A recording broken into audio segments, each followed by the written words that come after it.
Hai hai hai. Selamat datang kembali di channel Min Donghua. Kali ini kita akan melanjutkan cerita Donghua, Martial Peak.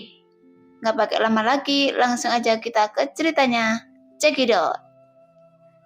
Tapi sebaliknya, hanya dalam beberapa saat, Nuto tidak lagi dapat menghindari serangan Yangke dengan keterampilan tubuhnya. Salah satu dari mereka tidak dapat mengelak tepat waktu dan ditinju oleh Yangke menghantam dadanya. Kemudian kekuatan berat hampir seperti ombak yang mengamuk yang membuat Nuto terengah-engah, dan kekuatan panas yang menyerang tubuh itu sekuat api. Dia melihat Yangke yang bermata merah. Nuto berpikir untuk mundur di dalam hatinya. Dengan tipuan, Nuto membanting ke belakang dan terbang ke kejauhan. Terengah-engah dan meraung, "Yangke, Anda membunuh saudara muda Cheng. Anda sudah mati."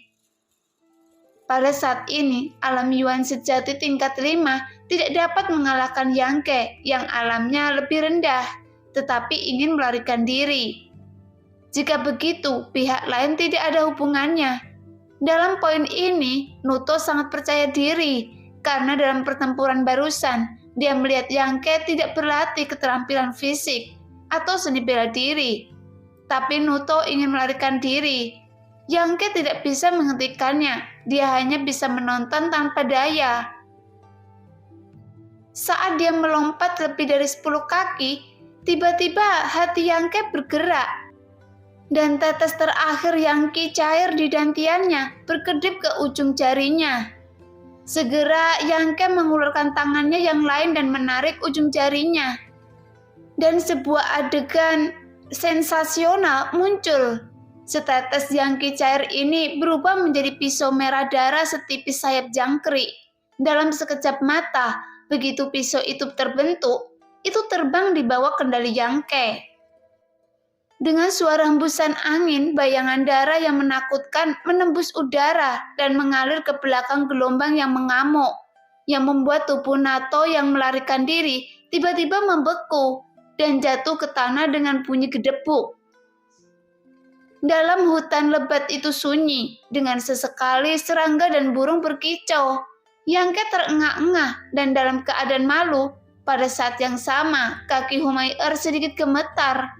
Seluruh tubuhnya terasa dingin dan hatinya terasa dingin. Dia tidak pergi sepanjang waktu, hanya berpikir bahwa Yangke akan meminta bantuannya ketika dia tidak dapat bertahan lagi. Dan kemudian dia dapat mencapai tujuannya.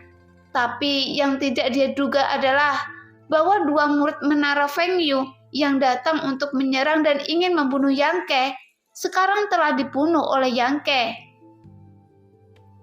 Kedua orang ini sama-sama berada di tahap alam Yuan sejati. Satu di tingkat pertama dan yang lainnya di tingkat kelima. Mereka bergabung untuk menghadapi Yangke yang berada di alam penempaan tubuh. Tetapi pada akhirnya tidak hanya gagal, tetapi juga mengorbankan nyawa mereka sendiri. Adegan ini semuanya begitu tidak nyata, begitu tidak bisa dijelaskan, yang membuat tiba-tiba ekspresi Humayr terkejut karena dia menemukan bahwa Yangke menoleh, menatapnya dengan tatapan pemakan manusia, dan semacam cahaya pembunuh bersinar di kedalaman matanya. Jadi Humayr tanpa sadar mundur beberapa langkah. "Jika Anda berani bergerak, Anda akan mati." Suara dingin Yangke datang. "Saya tidak bergerak." Suara Humayr terdengar sedikit menangis, dan ada kejang hangat di perut bagian bawahnya, dan dia hampir kehilangan ketenangannya saat itu. Dia benar-benar ketakutan dan dia tidak tahu apakah Yangke akan membunuhnya. Sekarang hidup dan mati dipertaruhkan. Apa yang bisa dia lakukan sebagai seorang gadis muda? Meski bangga akan cinta, kekuatannya sebenarnya tidak tinggi. Yangke tidak peduli lagi padanya, tetapi bergegas ke Cheng Xiaofeng dan Nuto, dan menggeledah mereka dengan sembrono. Setelah beberapa saat, Yangke menemukan beberapa tel perak dan 2 botol pil. "Tidak buruk," Tapi sangat disayangkan bahwa tidak ada apapun di dantian Yangke saat ini. Karena cairan kental Yangki setelah pertempuran besar, energi yang sebenarnya di meridian telah dikonsumsi. Apakah Anda kekurangan uang?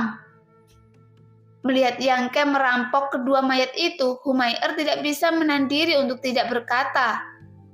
Saya bisa memberikannya kepada Anda selama Anda tidak membunuh saya.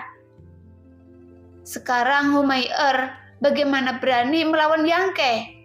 Yangke menatapnya dengan acuh tak acuh. Saya bukan bandit di hutan. Untuk apa saya butuh uang Anda? Meskipun saya kekurangan uang, bisa mendapatkannya sendiri. Humayr tidak berani menjawab kata-kata itu. Dia akan kehilangan kata-katanya. Jika dia berbicara terlalu banyak, dia takut menyinggung Yangke. Kemarilah. Yangke memberi isyarat padanya tiba-tiba. Tubuh halus Humayr bergetar. Air mata mengalir di matanya. Dia menggigit bibirnya dengan erat dan memandang Yangke dengan memohon. Tetapi dia tidak berani menggerakkan langkah kakinya sama sekali. Apa yang Anda takutkan jika Anda menyuruh datang ke sini? Yangke sedikit tidak sabar. Dalam keputusasaan, Humayr hanya bisa berjalan menuju Yangke dan perlahan berdiri 5 langkah dari Yangke, menatapnya dengan ngeri, sadar akan ketakutannya.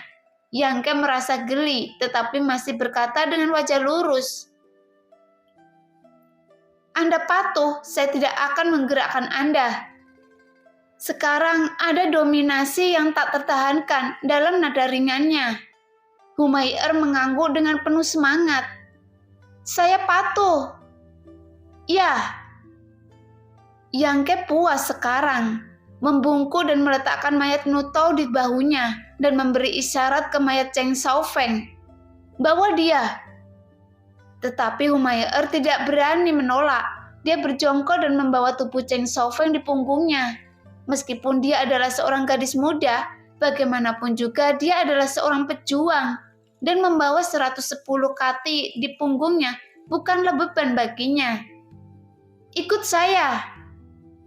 Yangke melihat ke arah dan kemudian berjalan lebih dalam ke hutan angin hitam. Humayr tidak tahu apa yang akan dia lakukan. Dan dia tidak berani bertanya. Dia hanya mengikuti langkah demi langkah. Yangke ingin membuang mayatnya, meskipun tempat barusan dianggap dalam, tetapi tidak yakin apakah ada pria dan wanita yang sangat tertarik dan berlari ke sana untuk berkencan. Itu akan menjadi masalah jika seseorang melihatnya. Meskipun kemungkinan hal semacam ini kecil, hal itu harus diwaspadai, karena penyebab kematian Cheng Xiaofeng dan Nutao sangat istimewa. Mereka berdua menembus titik vital oleh kekuatan Yuan Qi yang membara. Jika menara Feng Yu melacak petunjuk ini, mereka mungkin akan menemukan Yangke dengan mudah.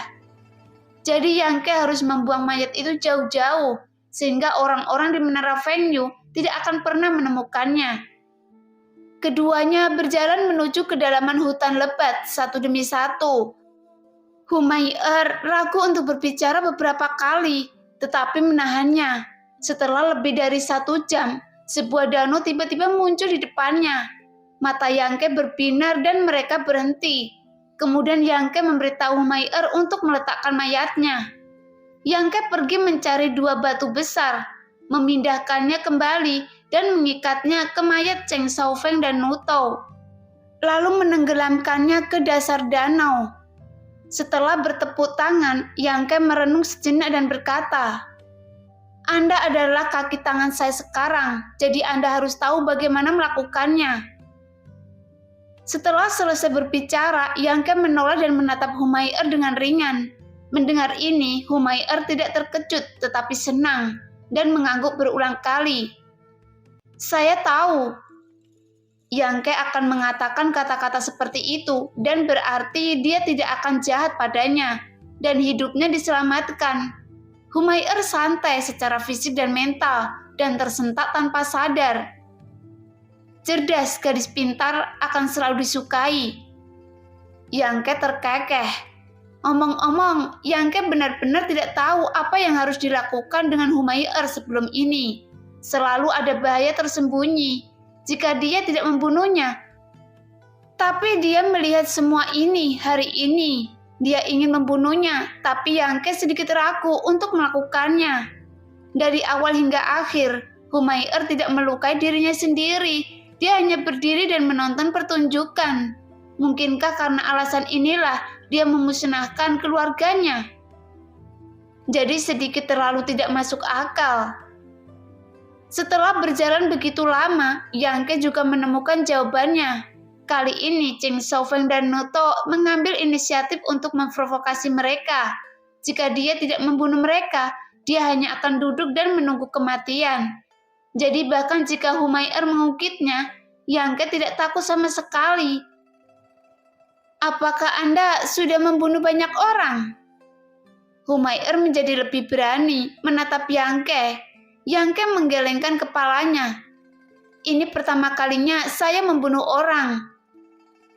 Tapi saya melihat bahwa teknik Anda sangat keren.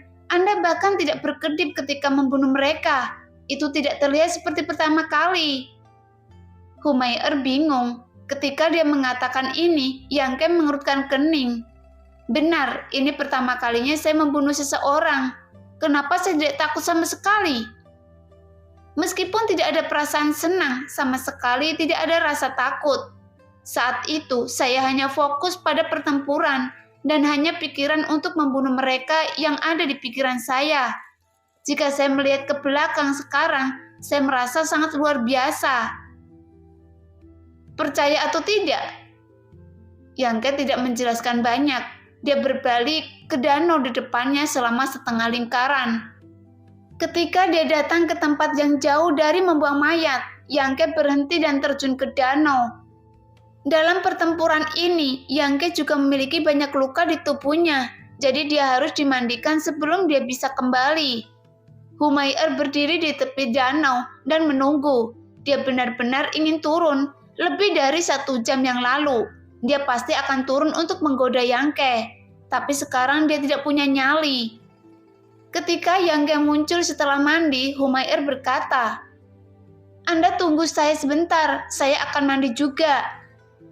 Humayr merasa tidak nyaman setelah berjalan sejauh itu dengan mayat di punggungnya. Bagaimanapun, wanita selalu suka bersih. Baik. Yangke meremas pakaiannya dan berbaring di atas batu di tepi danau, berjemur di bawah sinar matahari. Dengan cara memulihkan kekuatannya, dia tidak berani melepas pakaiannya. Jadi Humayr melompat ke danau. Tubuhnya yang anggun seperti ikan yang berenang di danau. Dari waktu ke waktu, dia akan melirik Yangke, tetapi menemukan bahwa pihak lain bahkan tidak memiliki keinginan untuk membuka matanya. Ini tidak dapat membantu, tetapi Humayr terpukul keras karena dia tidak tergoda sama sekali. Setelah beberapa lama, Humayr mandi dan datang ke tepi danau. Pakaian basah melekat erat pada tubuh, memamerkan sosok yang indah dan mempesona. Dan dia datang ke sisi Yangke tanpa ragu-ragu. Wajahnya memerah dan dia duduk miring di atas batu untuk berjemur di bawah sinar matahari. Yangke membuka matanya dan menatapnya, memindai ke atas dan ke bawah. Humayr menundukkan kepalanya. Tubuh yang sangat bagus. Yangke sedikit mengangguk. Humayr menggigit bibir merahnya yang tipis dan berkata dengan ekspresi yang sulit, "Sebenarnya saya tidak pernah melakukan hal seperti itu dengan laki-laki. Bahkan orang yang telah menyentuh tubuh saya hanya Anda satu-satunya. Alasan mengapa saya begitu, pertama saya ingin merekrut lebih banyak talenta untuk sekte. Kedua, saya ingin memprovokasi hubungan antara pavilion tinggi dan murid Feng Yulo. Mengganggu Anda juga untuk tujuan ini." Yangke terkejut ketika dia mendengar ini dan menatapnya dalam-dalam. "Apakah Anda tidak percaya?" Wajah Humayr memerah. Dia tidak pernah memberitahu siapapun rahasia ini. Orang-orang di luar mengira dia benar-benar penyanyi malam dan dia sebaik mungkin. Memanggilnya putri kecil dan merindukannya di permukaan, tetapi memanggilnya pelacur dan pelacur di belakang punggungnya. Saya percaya. Yangke mengangguk. Tapi apa hubungannya dengan saya? Ekspresi Humair menjadi gelap dan dia tersenyum pahit. Saya tidak akan mengganggu Anda lagi di masa depan. Kali ini pukulan ke arahnya benar-benar agak besar. Mendengar apa yang dia katakan, Yangke tidak bisa menahan perasaan lega. Akhirnya menyingkirkan masalah ini. Setelah pakaian Humair kering, keduanya pergi dari danau. Agar tidak menarik perhatian, Yangke dan Humair berpisah sejak awal. Kembali ke sekte masing-masing. Setelah kembali ke rumah kayu untuk beristirahat sebentar, Yangke bangkit dan datang ke Kunlun Jian. Pertempuran ini menghabiskan semua latihan yang melelahkan akhir-akhir ini. Jadi wajar untuk mengisi kembali energi yang sejati dalam tubuh sesegera mungkin. Jika tidak, saat hal semacam ini terjadi lagi, tidak ada cara untuk menghadapinya. Selain itu, Yangke menggunakan Yangki cair 2 kali hari ini, dan kekuatan ujian membuat Yangke sangat bersemangat. Dia benar-benar tidak menyangka kekuatan yang lingkuit begitu kuat. Dia hanya berada di level ke-8 dari alam penempaan tubuh. Tapi dengan Yangki cair ini, kekuatan Yangke menjadi lebih kuat. Apapun alasannya, Yangke sekarang memiliki gagasan bahwa dia tidak sabar untuk berlatih. Meraih ke dadanya, dia meraba-raba sebentar sebelum mengeluarkan benih dari dadanya. Benih jenis ini adalah benih yang diberikan oleh pemilik warung saat membeli batu Yangyan di kios geng pertempuran berdarah hari ini. Penjaga kios mengatakan itu adalah buah spiritual tingkat rendah. Jadi Yangke ingin menanamnya. Meskipun dia tidak tahu berapa tahun untuk tumbuh, tetapi tidak banyak masalah. Apalagi tempat ini penuh dengan sinar matahari dan tidak diragukan lagi merupakan tempat yang paling cocok untuk menanam pohon buah semacam ini. Tapi begitu Yangke mengeluarkan bijinya, Yangke menyadari ada yang tidak beres. Ketika saya melihat benih ini pada siang hari, tidak ada yang abnormal tentangnya.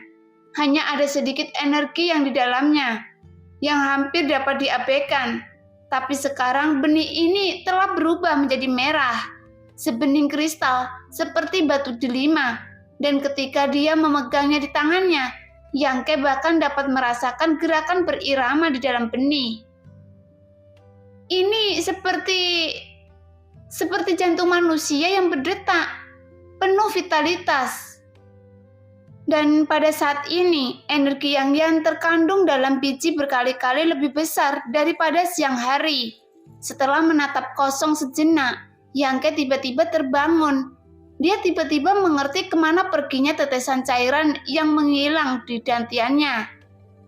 Itu jelas diserap oleh benih ini. Jika tidak, bagaimana mungkin perubahan yang mengguncang bumi ini terjadi pada benih biasa ini? Namun setetes Yangki cair, jika tidak ada bantuan dari luar, Yangke akan menghabiskan beberapa hari untuk mendapatkannya. Melihat itu, Yangke hampir tidak bisa menahan diri untuk tidak menyerap cairan yang di dalam biji lagi. Tapi setelah dipikir-pikir, Yangke tetap tidak melakukannya. Karena benih ini jelas sudah banyak berubah. Kalau ditanam akan seperti apa saat mekar dan berbuah? Keingintahuan dan keinginan pemuda akan pengetahuan sangat kuat dibandingkan dengan penurunan energi yang sejati yang berharga. Yangke ingin melihat perubahan setelah menanam benih. Setelah mempertimbangkan dengan hati-hati sejenak, Yangke mulai bergerak. Pertama-tama menemukan sebidang tanah lunak di dekatnya. Dengan hati-hati kemudian menyingkirkan tanah itu, menanam benih dan kemudian pergi mencari air untuk mengairi. Setelah menyelesaikan semua pekerjaan ini, Yangke duduk dan mulai menjalankan seni yang sejati.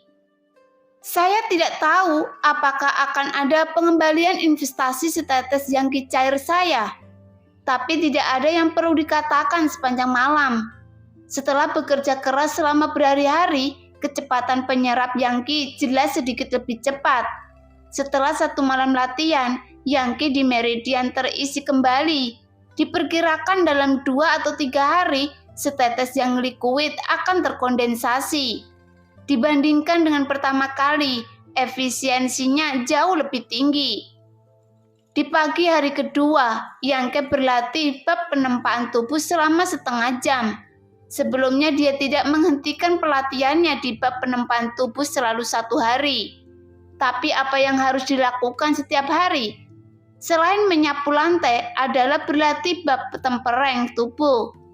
Dan kemudian menemukan seorang junior untuk menggertaknya. Mendapatkan beberapa poin kontribusi dan berlatih tanpa henti selama sisa waktu. Setengah jam kemudian, Yangke menyebutnya sehari. Dia secara tidak sengaja melirik ke tempat benih buah sayang ditanam tadi malam. Dan mau tidak mau tertegun. Sebidang tanah lunak itu pohon muda setinggi sekitar 1 kaki tumbuh saat ini. Anakannya ramping, daunnya sekitar segar dan empuk. Di batangnya yang kecil terlihat beberapa garis merah tua terjalin samar. Meskipun pohon mudanya kecil, ia memiliki vitalitas yang tidak dapat diabaikan, yaitu melepaskan diri dari belenggu langit dan bumi, dan tumbuh dengan subur. Tidak, Yangke merasa otaknya tidak cukup. Hanya dalam 1 malam bagaimana pohon buah sayang tumbuh begitu besar. Untuk sesaat, Yangke bahkan berpikir bahwa dia telah melupakan waktu ketika dia berkultivasi. Tetapi setelah memikirkannya dengan hati-hati, ternyata tidak demikian. Vitalitas yang sejati dalam tubuh saya tidak banyak meningkat, dan ini jelas hanya pekerjaan semalam. Mungkinkah semua ini adalah hasil dari tetesan cairan yang meresap ke dalam benih? Bukan tidak mungkin, pengetahuan Yangke hanya mengatakan bahwa energi yang cair memiliki kegunaan yang tak terbatas, tetapi tidak mengatakan bahwa itu hanya dapat digunakan dalam pertempuran. Jika cairan yang ini menyebabkan benih mengalami beberapa perubahan, itu juga bisa menjelaskan pemandangan di depan mereka. Tumbuh 1 kaki dalam semalam, mungkinkah akan mekar dan berbuah dalam beberapa hari? Memikirkan hal ini, Yangke terhibur. Buah sanyang adalah buah spiritual tingkat rendah di permukaan tanah, dan energi atribut yang terkandung di dalamnya merupakan pelengkap yang bagus untuk seni yang sejati miliknya. 1 buah pasti bisa bertahan selama beberapa hari latihan. Memikirkan level ini, Yangke tiba-tiba merasa bahwa investasinya sangat bijaksana. Yang harus kita lakukan sekarang adalah menunggu verifikasi waktu untuk melihat berapa hari yang dibutuhkan pohon buah untuk berbunga dan berbuah. Karena tempat ini berada di sebelah Yunlongjian dan tidak ada yang datang ke sini pada waktu biasa. Yangke berlatih di sini selama beberapa hari dan dia tidak melihat orang lain kecuali tetua ke-11. Jadi dia tidak terlalu khawatir pohon buah ini akan dibunuh orang-orang mencari tahu. Kembali ke rumah kayu, Yangke ingin menyelesaikan pekerjaan hari ini. Namun setelah lama mencari, dia tidak dapat menemukan sapu tersebut, yang membuatnya sedikit bingung. Setelah menunggu beberapa saat, seorang murid pavilion surga berjalan dengan kepala pria besar, memegang sapu Yangke di tangannya. Yangke juga mengenal orang ini. Dia adalah salah satu geng sumo. Kekuatannya hanya pada level ke-5 dari alam penempaan tubuh, dan namanya adalah Zheng Yuan. Melihat Yangke berdiri di sini, Zheng Yuan dengan cepat melangkah maju dan berkata, "Kakak senior Yang, Anda kembali. Anda, saudara, jangan repot-repot dalam hal-hal sepele ini di masa depan. Kelompok junior kami akan datang bergantian setiap hari untuk membantu Anda menyelesaikan pekerjaan ini. Dan Anda hanya perlu berlatih sekarang." Ini tidak cocok. Yangke melambaikan tangannya dengan cepat. Setelah mendengar ini, meskipun pekerjaan menyapu lantai tidak berat, itu cukup padat karya. Jika dia tidak ingin tinggal di pavilion surga, dia pasti sudah berhenti dari pekerjaan ini sejak lama. Tetapi sebagai murid percobaan, Jika dia tidak melakukan beberapa pekerjaan, dia tidak akan bisa tinggal di pavilion surga sama sekali. Zheng Yuan berkata, apapun yang dikatakan kakak senior tidak harus saling mendukung. Jika Anda tidak mengajari Cheng Xiaofeng dan yang lainnya terakhir kali, adik junior benar-benar tidak bisa lolos dengan nada ini. Dan ada terlalu banyak dari kita. Satu orang datang setiap hari dan bergiliran. Dengan kata lain, setiap orang rata-rata hanya perlu memindai 2 atau 3 kali sebulan. Saudara tidak perlu bangun pagi setiap hari untuk bekerja keras dan membuang waktu. Jangan menolak. Jika Anda memikirkan saudara-saudara, biarkan kami membantu Anda. Jika Anda meremehkannya, lupakan saja. Berbicara tentang ini, apalagi yang bisa dilakukan Yangke? Buru-buru berkata, kalau begitu, saya akan menyusahkan Anda. Saudara muda Zheng, masuk dan minum segelas air. Tidak, Tuan Muda Su mengeluarkan perintah tegas bahwa setiap orang harus berlatih keras sekarang. Jika ada yang berani malas, dia akan melakukannya. Tidak lagi menjadi saudara laki-laki, dan dia akan meninggalkan saudara laki-laki. Jadi Anda juga bekerja keras. Zheng Yuan meletakkan sapu dan lari sambil berbicara. Melihat punggungnya, hati Yangke sedikit menghangat. Itu benar untuk menyelamatkan Sumu hari itu. Pria ini adalah penjahat sejati. Jika Anda menghormatinya, dia akan membayar Anda kembali. Sepertinya tidak perlu lagi khawatir membuang-buang waktu menyapu lantai. Bersemangat. Yangke melangkah keluar, meraih seorang murid dari pavilion tinggi surga yang tampaknya berada di tingkat ke-7 atau 8 dari alam penempaan tubuh. Dan mengepalkan tinjunya dan berkata, saudara muda, tolong beritahu saya. Wajah pria itu segera menjadi pahit. Kakak Yang, ada begitu banyak orang. Mengapa Anda datang kepada saya? Selama periode waktu ini, Yangke menantang satu orang setiap hari, dan dia telah mendapatkan reputasi yang hebat. Dan saat ini, murid pavilion surga selama mereka melihat Yangke, mereka akan menjadi penjahat kecil. Sekarang Yangke bukan lagi keset yang kalah dalam setiap pertempuran sebelumnya, dan sekarang dia telah menang selama beberapa hari berturut-turut. Dan kemenangannya cukup bersih. Melihat junior yang berwajah pahit, Yangke tersenyum dan berkata, jangan gugup. Saya hanya mendapatkan beberapa poin kontribusi. Jangan khawatir, saya sangat iringan. Saya berjanji tidak terluka. Setelah 10 nafas, junior itu jatuh ke tanah dan Yangke pergi. Saat ini, Xian Ningsang berdiri di atas pohon dan menanamkan segala sesuatu di matanya. Matanya menyipit menjadi bentuk bulan sabit dan senyum tipis muncul di sudut mulutnya. Dia menyaksikan dengan matanya sendiri bahwa seorang junior yang telah kalah dalam 147 pertandingan berturut-turut perlahan naik ke tata kekuasaan.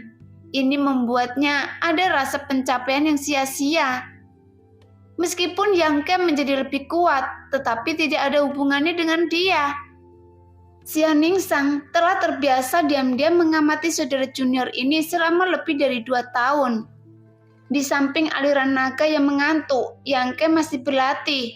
Sudah 5 hari sejak dia menanam benih dari 3 buah yang anakan di sini telah tumbuh setinggi 10 kaki.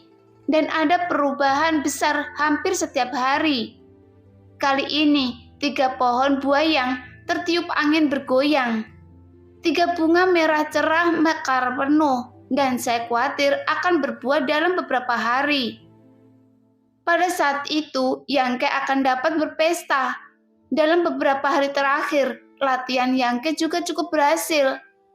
Setetes yang likuid telah dipadatkan di dantiannya, dan seni yang sejati menjadi semakin halus.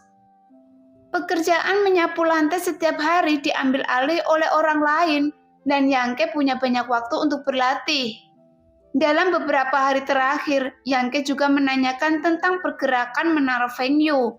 Lagi pula dia membunuh Cheng Xiaofang dan Nuto. Jadi tidak mungkin untuk menjamin bahwa dia tidak akan menimbulkan masalah. Tetapi yang membuat Yangke bahagia adalah itu tidak ada perubahan pada menara Fengyu yang menunjukkan Humayr tidak mengkhianati dirinya sendiri. Jadi wanita ini layak dipercaya. Hari ke-8 bulan ini dan akhirnya tiba waktunya untuk menyelesaikan poin kontribusi. Pada hari ke-8 bulan lalu, saya baru saja mendapatkan tubuh emas bangga. Saat itu saja hanya memiliki tingkat ketiga dari alam penempaan tubuh. Hanya dalam sebulan saya telah mencapai tingkat ke-8 dari alam penempaan tubuh. Kecepatan kultivasi semacam ini tidak tertandingi oleh siapapun di dunia. Bahkan yang disebut talenta langit dengan bantuan obat mujarab sama sekali tidak memiliki kecepatan ini. Berjalan ke aula kontribusi, penjaga toko Meng yang sedang duduk di belakang konter tiba-tiba menyipitkan matanya dan menatap Yangke dengan takjub. Dia menemukan bahwa kekuatan Yangke telah tumbuh banyak setelah tidak melihatnya selama beberapa hari. Keheranan itu hanya sesaat dan penjaga toko Meng kembali normal. Dia bukan orang yang tak tahu apa-apa. Sebaiknya penglihatan jauh melampaui siapapun di pavilion surga. Jadi meskipun kekuatan Yangke telah meningkat pesat, itu tidak akan mengejutkan. Bagaimanapun dia telah melihat terlalu banyak orang yang bersinar terang, tetapi pada akhirnya tidak berguna. Bendahara Meng, sapa Yangke. Untuk mengubah keadaan, Pak Tua Meng menatapnya dari atas ke bawah. Iya, saya punya kontribusi 59 poin bulan ini kan? Menyapu lantai bisa memberi Yangke 10 poin, dan dia bisa mendapatkan 2 poin untuk mengalahkan satu orang setiap hari. Ada 3 hari di bulan ini, dan dia telah memainkan total 27 pertandingan. Tapi dia dan Sumo tertangkap basah, sedang minum di sekte oleh murid-murid aula gelap. Dan 5 poin dikurangi, jadi itu 59 poin kontribusi. Benar, apa yang ingin kamu ubah? Bendahara Meng berkata perlahan. 29 rumput kayu mati jadi dan 33 daun sisa bunga jiwa. Pembakar dupa tidak berguna selama beberapa hari karena kekurangan bahan. Menggunakan benda ini tidak membantu untuk menumbuhkan vitalitas, tetapi sangat bermanfaat untuk mengeraskan tubuh fisik. Orang tua Meng menatapnya dalam-dalam, berjalan ke aula belakang, mengemasi barang-barang yang dibutuhkan Yangke dan mengeluarkannya. Yangke hendak mengambilnya, tetapi penjaga toko Meng mengambilnya kembali dan bertanya sambil tersenyum. Yangke kecil, dapatkah Anda memberitahu saya apa yang Anda makan di Gunung Angin Hitam terakhir kali? Yangke berbicara omong kosong. Saya tidak tahu. Itu hanya buah merah. Saya memakannya saat saya lapar. Buah merah? Buah merah? Apakah itu sejenis buah roh? Akhirnya penjaga toko Meng menggelengkan kepalanya. Lupakan saja, tetapi Anda tidak akan menyimpan poin kontribusi untuk ditukar dengan pil pencuci sumsum orang tua itu. Di masa lalu, Yangke harus merencanakan dengan hati-hati dan untuk setiap kontribusi yang dihabiskan, dan Yangke tidak bisa pelit. Tapi sekarang dia sangat bangga menghabiskan semua poin kontribusi bulan ini, yang benar-benar tidak seperti dia. Yangke tersenyum dan berkata, "Saya tidak akan mengubahnya lagi. Hanya dengan bekerja keras, saya dapat menjadi lebih kuat. Saya menaruh